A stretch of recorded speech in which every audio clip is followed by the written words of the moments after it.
so it's now time for another bit of inspiration. And I asked, now I'm going to get your name wrong.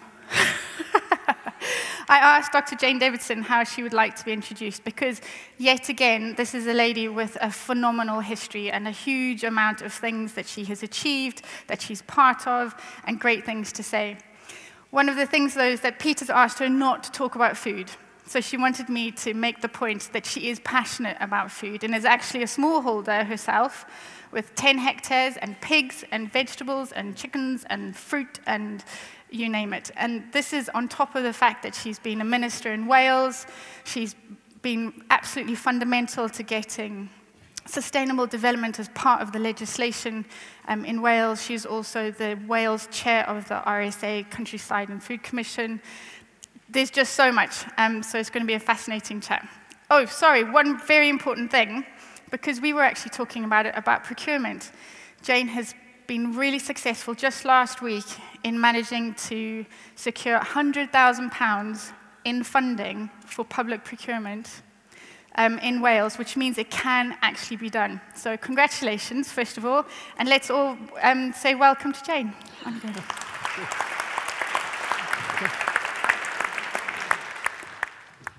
Thank you very much indeed, and I'm really delighted to be here, and thank you to my table for inspiring me this morning, and I hope some of the messages that we were talking about this morning when expressing our dissatisfaction, I'll be able to capture in what I say to you this afternoon. I want to start with devolution.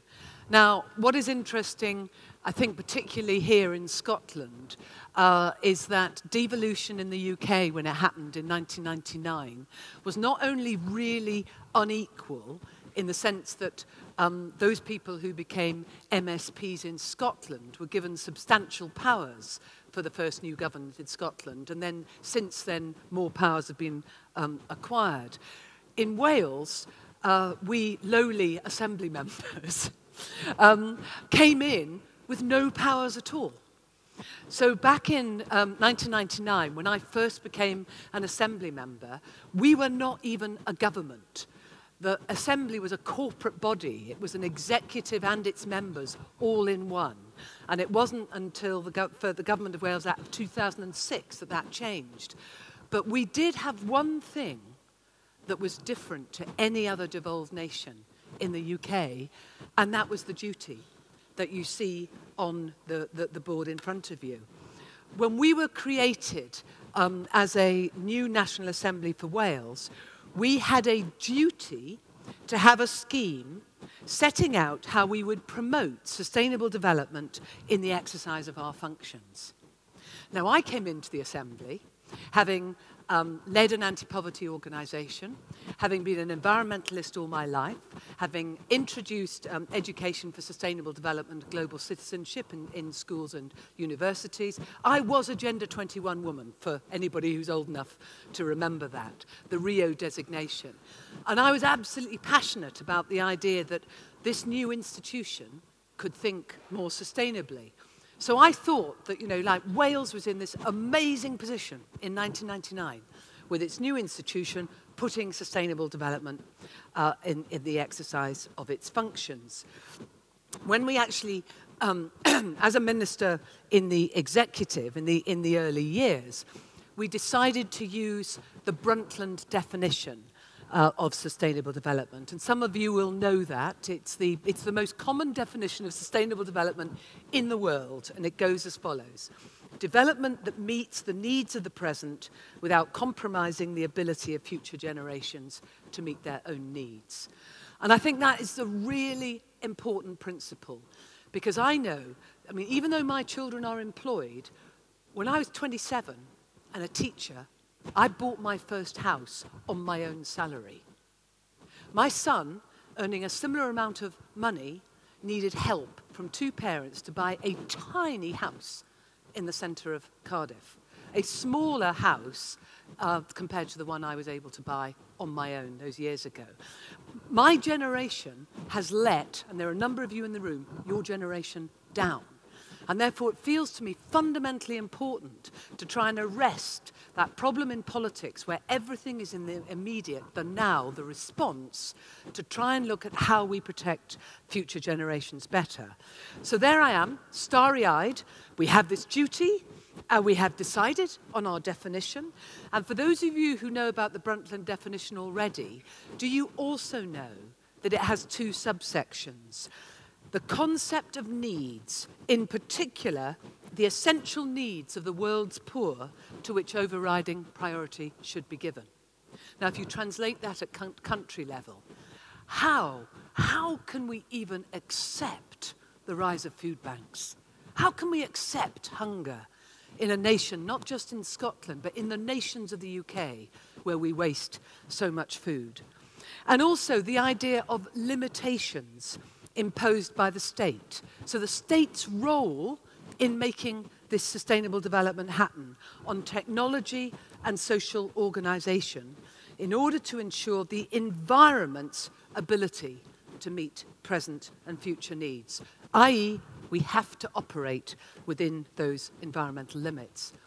So, with all that enthusiasm, as an administration, I was not responsible for sustainable development directly, but of course we all were. And as Education Minister, I was able to do things around that education for sustainable development agenda in particular.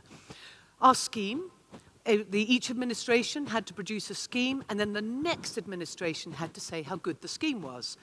Now that works unless you get the same party in administration each time.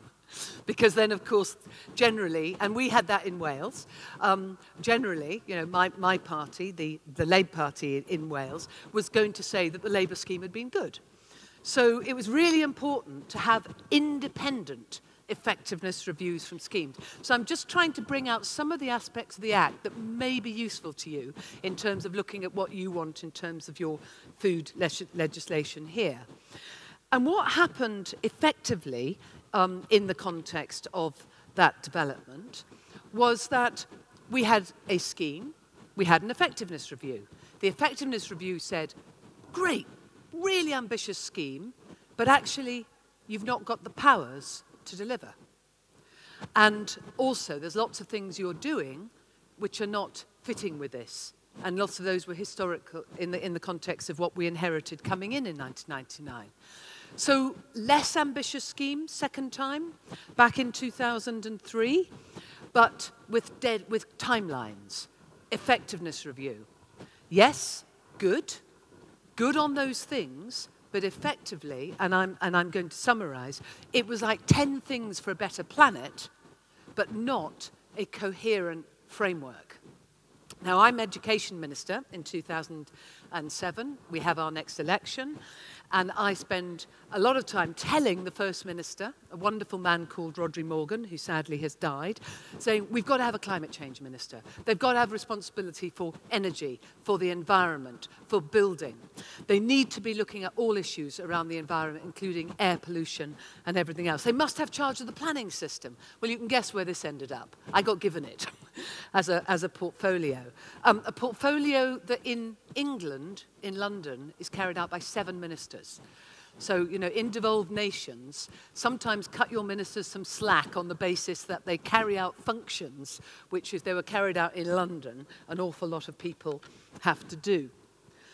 But I thought, well, what can I do as the minister with this responsibility to make this happen, to really make this duty about promoting sustainable development happen? And I thought then that if what we want to see is a Wales where we can demonstrate the difference in the context of sustainable development, it can't just be about this duty to promote.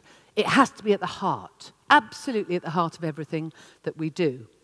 So we were doing lots of things. I mean, Wales became the first fair trade nation in the world back in 2008, and I was delighted to be the minister who was able to lead that.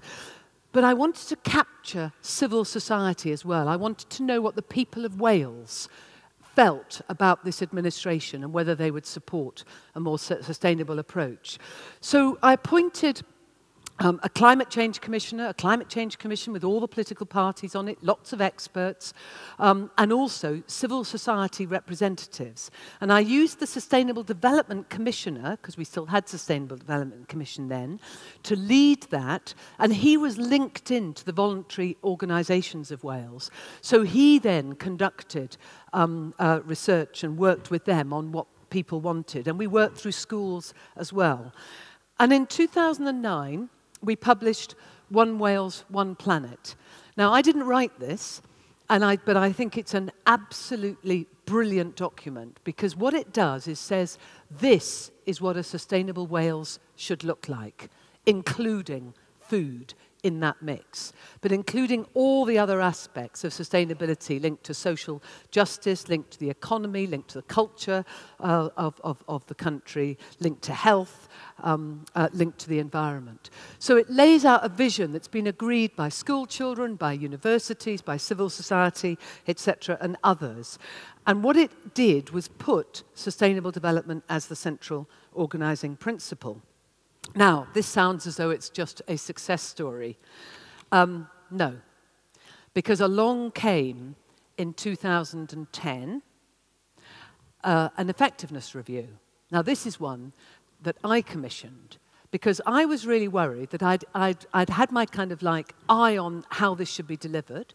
We had this great vision, people really signed up to the vision, but I did not feel in either the civil service or in my colleagues as cabinet ministers that we were really doing it, because Wales didn't feel any different. There were lots of people doing lots of wonderful things, and I was able to do some things which some of you may know about. We introduced One Planet developments, where because I know access to land is a big issue, particularly here in Scotland, but in Wales it's an issue in affordability, and I wanted to make a proposition where young people in particular, if they were prepared to live zero carbon lives, could live on agricultural land in zero carbon buildings, provided they could demonstrate they could get half their income from the land. And they're called One Planet developments. They require a management plan, and we now have 42 of those developments in Wales, including the first UK planned eco-village. And that is enabling people to demonstrate that what we used to say about the land is not right. Most of these developments are on peripheral sheep grazing, land not designated for growing, and most of those developments are giving incomes to families predicated on growing. We introduced the first plastic bag charge in the UK, which very quickly got followed up in other countries. But they were initiatives. They were not the system. And what so many of us have been railing against this morning has been the system, and the system going in the wrong direction, or the system not being a system. If it's broken, it's not a system. And what I wanted to do was something systemic in terms of ensuring that all government policy operated in the area of sustainable development. So a number of actions were put in place to enable this to happen. We appointed a new Director General. We had a Sustainable Development Network across the whole of government. We had a similar one across all the public services. We had a lot of support from Forum for the Future, from our own civic society. We set up a Sustainable Development Forum for Wales of civic society and local authorities called Cynnal Cymru, Sustain Wales, funded by government, totally independent of government. And they were set up to give me a hard time, so that I kept pushing and kept having that force behind me in terms of what needed to happen. And then in came, I'm sorry to do this in an election, but this is just factual, in came the coalition government in 2010. And one of the very first things they did, without any consultation, was to disband the Sustainable Development Commission. Now, here am I with a duty to foster long-term thinking in everything we do. And here is a government that comes in, it's not in any manifesto, it just disbands the very body that has been giving independent support through independent, non-politically aligned experts for the last 10 years. And has generated a lot of good initiatives on the way. And because it literally went overnight, I thought, that's it. And on the journey back from Bristol to Cardiff, which many of you will know is not a long one, it's about 3/4 of an hour, I crafted in my head what has now become the framework for the Wellbeing of Future Generations Act. It must be an act about delivery, not promotion. You have to get action out of this, not the idea that promotion is sufficient. It has to apply to government itself, because government was not delivering effectively on the very duty that it had. So although Welsh Government, this is a really important point in what you're going to do on food, Welsh Government never, ever failed to deliver on the duty to promote in any assessment. But it failed my and others' test of delivering differently and delivering a new systemic type of thinking. So I thought we need legislation to protect long-term thinking, to protect good decision-making. So it must apply to government, and it must apply to all the services that government run, all the public services, in our case in Wales. It must be overseen by a commissioner with substantial powers. You have Children's Commissioner model in Scotland, as we have in Wales, and that was the beginning of the notion of a commissioner who has rights of access, who has rights of naming and shaming. It must, in my case, I wanted it to be audited by the Wales Audit Office, because that is the body that audits all the public sector. So I didn't want our living sustainably to be audited differently. I wanted to make the main audit function audit differently. And that's a journey that it is on at the moment. Now, I got it through the party into the manifesto, and effectively then, when I left government in order to go into the university sector, I'd always said I was only going to do 3 terms because I don't believe in career politicians. I believe you come in and out of the world and you make political contributions. But I left after 3 terms, went into the university sector to still work on sustainability, and was accused by an outgoing permanent secretary of leaving a bomb for the next administration. Well, I hope it was a good bomb. And it was certainly a bomb that was a challenge. I wanted it to be the first piece of legislation, because just as your minister was talking to you today about it's in the legislative programme, that was the big thing I had to do. When I left politics, I had to get this proposed act. I put through party structures into the manifesto. I had to get it in the legislative programme. And once I did that, I knew we were going to have a law, because it had to then be delivered in the timescale of the next administration. I wanted it to be first, and in fact, I know they'd have liked it to be first. But we were the first country in the world. We still are the only country in the world that has legislated for future generations and has put that Brundtland definition into law. That Brundtland definition, which has been used billions of times, was in 1987, and we are the only country in the world that has put that into law. So I suppose, understandably, making it the first piece of legislation would have been a big ask. It was, in fact, the last piece of legislation. But that meant that the incoming government, who came in 2016, was therefore had to look at delivering that in everything they did. Now, you'll also be aware that there's normally a gap between the passing of an act and it coming into law, the commencement date. There was a year's gap in our case. And just now, I'm just going to very quickly take you through the key components of the Act. It has that principle, the Brundtland principle, first time translated into law. It has 4 pillars. Now, most of us will be used to the idea of environment and society and economy being pillars of sustainable development. It has culture as well. Now, I didn't put that in, but we were having long discussion at our tables this morning about values, and culture is about values of a country, about the culture of a nation. And it's absolutely critical. And I'm still trying to find out who was the person who suggested that, so I can laud them in my book to say that what they did was absolutely amazing by changing the debate from a three-legged stool to what we would say in Wales is a four-legged Eisteddfod chair, a really solid part of the national culture of Wales. What the Act does is makes the actions of government and the public services judicially reviewable according to that principle, according to 5 ways of working, which are up in front of you. And I don't know how well you can read it, but essentially, now, government and all the public services in Wales have to deliver long-term outcomes. They have to demonstrate that they have operated preventatively. They have to integrate as many as they can of the 7 goals on the right-hand side. They have to collaborate with each other in terms of taking decisions. And they have to involve those people affected by the decisions in the process. So government now has, and the public services in Wales, have a totally new set of requirements. And these descriptions of the goals, are in law. And I can't tell you how excited I was. I didn't write these either. I did the kind of like, we must have this, it must be central, it must be audited in this way, we must have a commissioner with powers. I did the framework stuff.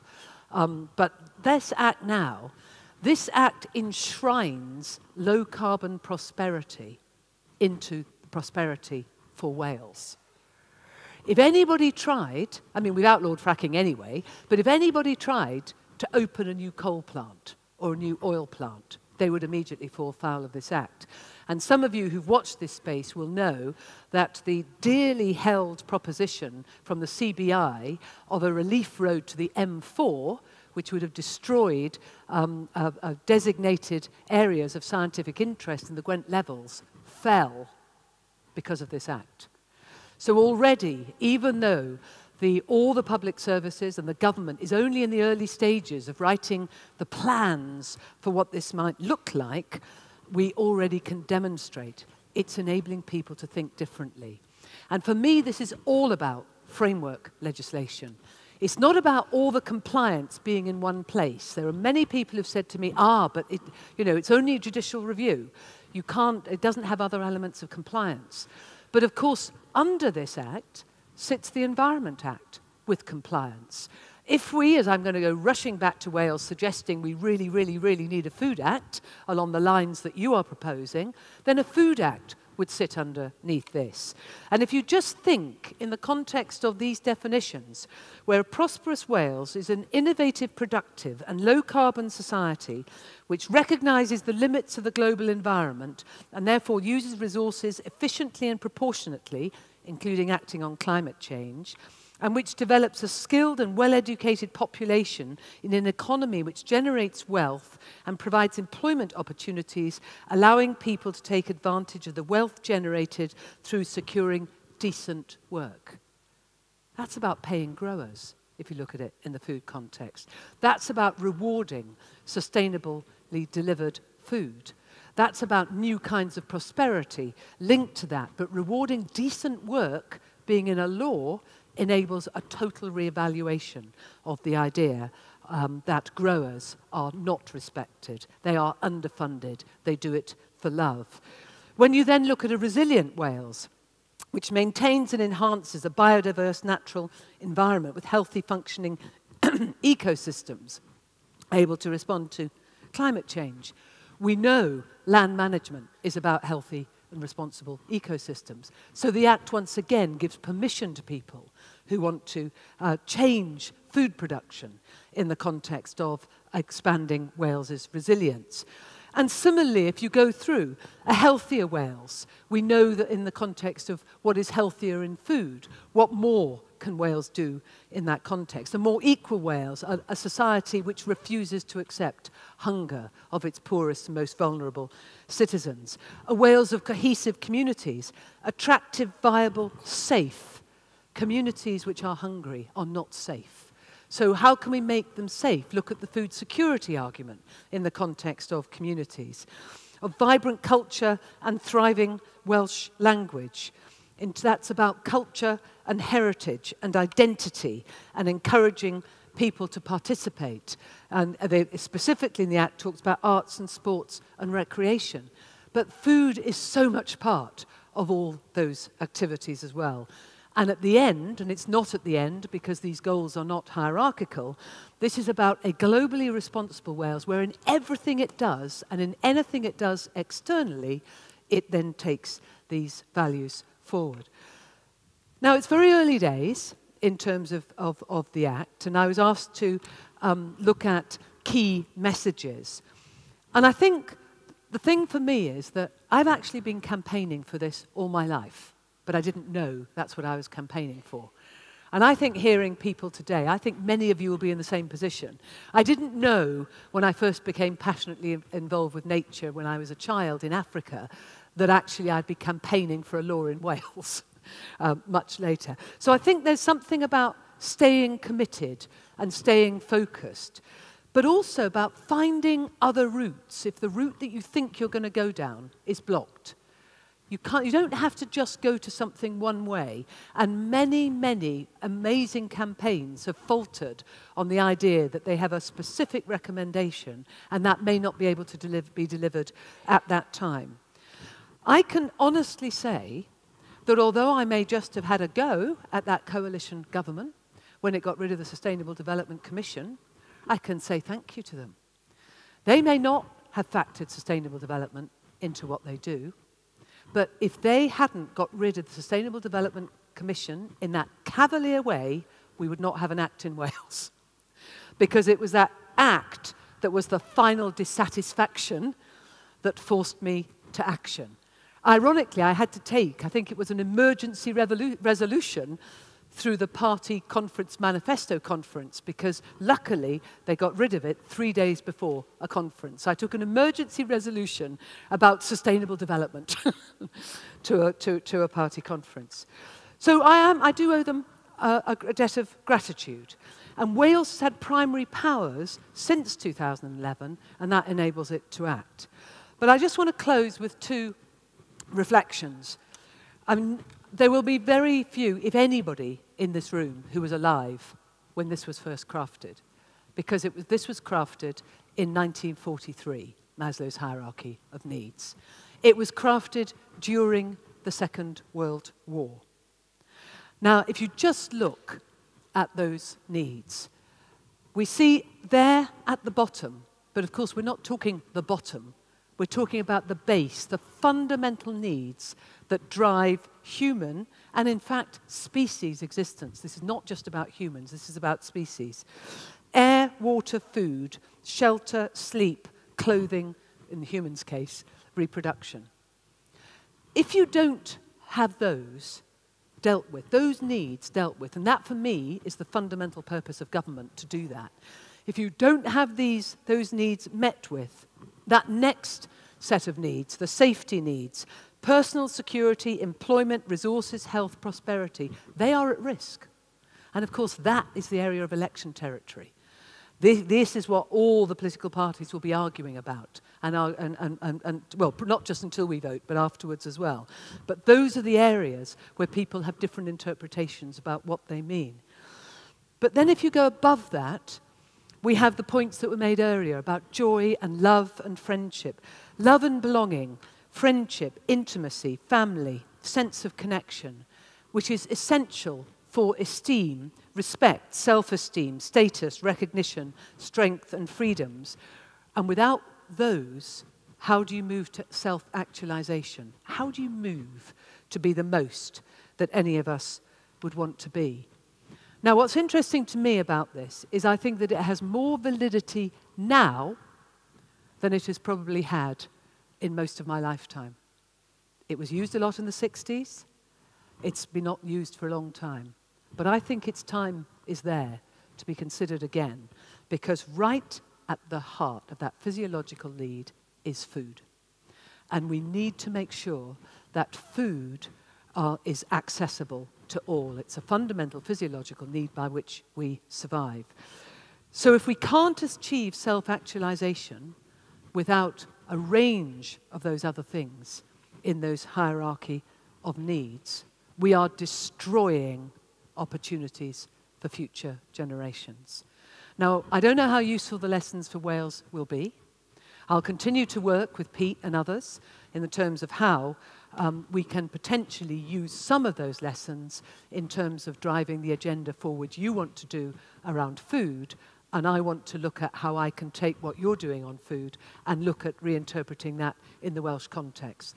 Because this is all about using what other people do for the benefit of your country and your culture.